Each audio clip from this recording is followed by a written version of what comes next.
In this video, I'm going to talk about why you should consider buying used camera bags. Recently, I picked up the Peter Mckinnon backpack to upgrade from my super old one after obsessing over a ton of reviews. But after I used it on a gig, I realized it didn't even improve my workflow at all. So I'm selling it and going back to my old camera backpack until it falls apart. And there's 3 huge reasons why you should buy a used camera instead of buying new. I'm sure you can guess the first reason why you should buy used backpacks. It's the same reason I started looking for one. Saving money. A few months ago, I decided it was time to upgrade my camera backpack, but I wasn't ready to shell over hundreds of dollars on a new one. So I started browsing Facebook Marketplace to see what I could find. That's when I came across a listing for 2 Lowepro backpacks, not 1, but 2, just for $10 each. I messaged the seller immediately, and it turns out he used to be a pro photographer in the early 2000s, and he simply just needed the space in his garage because he had retired and was trying to clear out space and stuff that he never used anymore. Both bags were in great condition, being nearly 20 years old. The zippers worked better than they do on my Peter Mckinnon backpack, actually. There's a little less resistance around the corners. The actual bag I got is the Computrekker Plus AW, and the second one is the Fastpack 350. When I was checking out the bags in this camera backpack, I found something pretty interesting, an old school 2 GB memory card. So it goes to show how this is from a different era, yet it still holds up. 2 GB memory cards, I think, were last kind of popular around 2006, 2007, before the standard became 32 GB. So yeah, I think you just need to know where to look and what brands to look for. So here we are, it's the next day. I started losing a little bit of steam last night while I was recording this, and then my microphone failed. My lab mic just cut out completely, so I'm trying this again. So again, the point isn't to do a direct comparison between this backpack and a 20-year-old backpack, but it's more to show that any of the features that you're going to get in these modern camera backpacks really already were existing in some form or another 20 years ago. So you're not really going to be missing out on a lot. I'm not really looking at this as a travel backpack. I know some people use it like that, but I'm really just looking for something that I use to go on video shoots, specifically multi-camera video shoots where I need to load up a ton of different lenses and cameras in one bag. So first, on price, Lowepro Computrekker is about $50 used.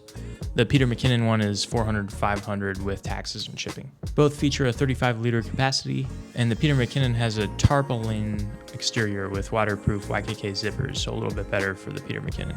But the weight when it's empty, the Computrekker is 4.5 pounds, and the Peter Mckinnon is 5.75 pounds. Both have relatively large laptop carriers. The Computrekker has a 17-inch laptop capacity, while the Peter Mckinnon only fits 16-inch. The Lowepro has a built-in all-weather cover that fits underneath the bottom of the bag, while the Peter Mckinnon does not have a dedicated rain cover.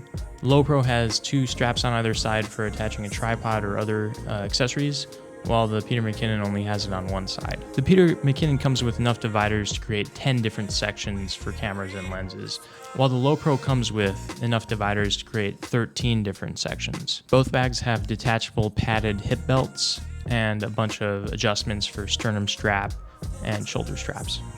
So don't get me wrong, the Peter Mckinnon is definitely objectively the better bag, but is it really worth the $400 they're asking for? And the same can be applied for any brand new camera bag now that seems to cost way more than they used to brand new back in the early 2000s even. These Lowepros would cost $200 at most. So I think you really have to ask yourself the question, will it truly elevate your workflow to the point that it justifies the extra $400 or whatever extra it might be in your case?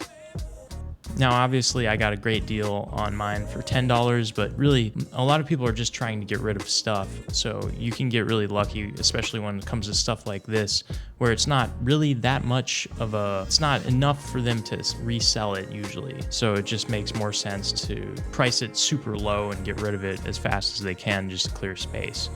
And the second reason why I think it's a good idea is just from an environmental standpoint. First of all, you're reducing the demand for brand new products being made, all the material and energy, resources that goes into that, and you're also preventing older stuff from going into the landfill. So I think it's a win-win. And the third really big reason I would say is the resale value. Obviously, you can resell new gear and you're going to take a lot of depreciation cost. But for these cameras I got for $5, there's really no loss there. And if I decide to sell it at some point and it's still in functional condition, then I can probably get the same amount I put in for it. As opposed to buying a brand new Mckinnon bag, I actually bought mine used for about half the price.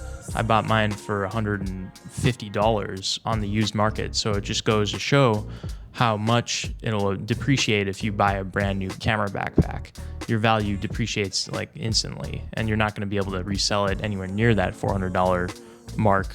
So I wanted to make this video quick just to kind of describe my process and maybe help other people that are looking for camera bags and obsessing over the latest and greatest thing that's coming out, to really kind of take the pause and see if there's anything that they can get better value for cheaper, because we all know camera gear is insanely expensive, and every bit helps to really cut down on the overall cost of videography and getting started. So what backpacks should you be looking out for? I'll show you a list of these on the screen now, but really it comes down to the 4 camera brands, in my opinion, that I think hold the best value and have been around for a long time. So that's Tenba, Think Tank, Lowepro, and f-stop.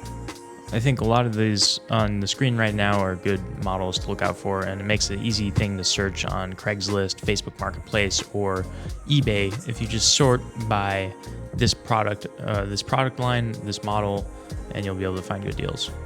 And if you're interested in seeing the actual camera rigs that I use in this backpack, I was able to fit 3 cameras and 5 lenses in this backpack because of the hack that I came up with for rigging my cameras up and hot swapping my cameras. So check out this video below and like and subscribe if you haven't yet.